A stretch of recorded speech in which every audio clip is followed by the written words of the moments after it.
Hi, this is Misti Burmeister with Inspirion, and we are sharing simple strategies for being powerful.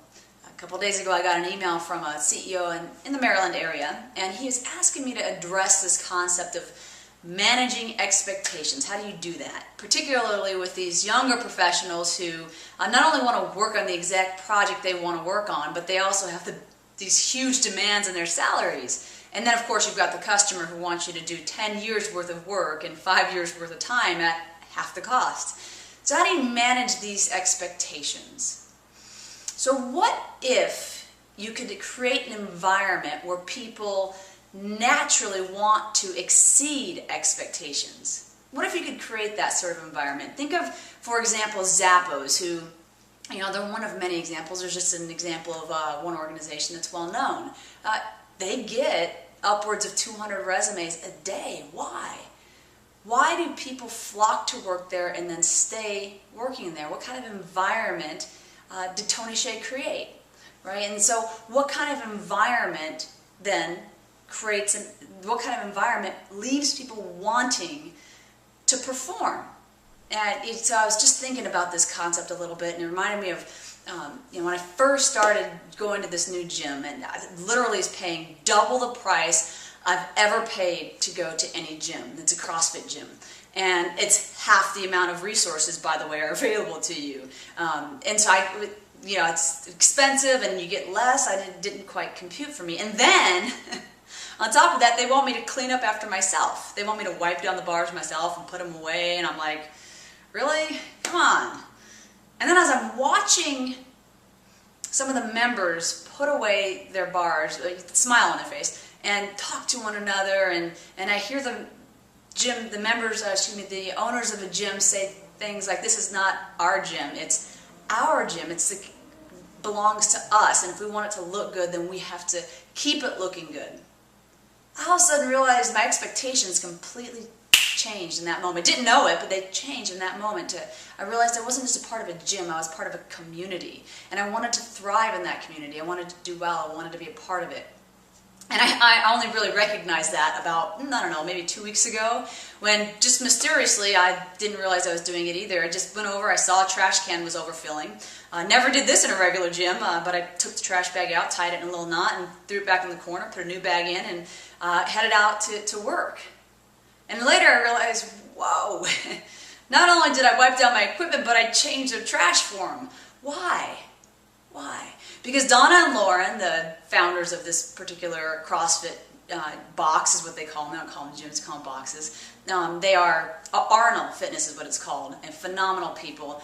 They established this incredibly inspiring vision where people come together and they talk and share, so it's a community, about health and wellness, and that spans the gamut, and it's truly a community for them. That's what they wanted to create, and it's what they have created. People support each other, and I didn't get paid. In fact, I paid to take out that trash. So is it possible to create this sort of environment in the workforce? Well, Tony Hsieh and Google and all the rest of those folks would absolutely agree that that's true, but how do you do that? I'll just give one of the, secret sauces, soda, secrets, whatever you want to call it, secret this, secret that, whatever you want to call it. But one of the ingredients, how's that, to creating an environment where people naturally want to exceed expectations. You don't have to manage them because they're exceeding them, right? So here's the first one. You've got to get clear about the vision you're striving to achieve. And it has to be inspiring. Over 90% of business owners, CEOs, leaders, their vision sounds something like this: to make more money. I even heard recently to diversify our portfolio. Who cares about your portfolio? Who cares about making more money for the shareholders? They don't, right? They care about something that's much bigger than themselves. They want to be a part of something that matters, and this is true across generations. The research shows that hands down, every generation wants the same basic things. They simply express them differently. So how do you get clarity on an inspiring vision? You got to be brave enough to be inspired yourself. You have to be brave enough to tap into the emotions that leave you feeling inspired. So what does that for you? What leaves you feeling inspired? And so here are 3 questions to answer that will help you tap into what inspires you, because People don't want to be motivated. In fact, that's really hard work. We're going to keep it simple, right? People love to be inspired, but you can't inspire unless you're inspiring, and you can't be inspiring unless you're inspired.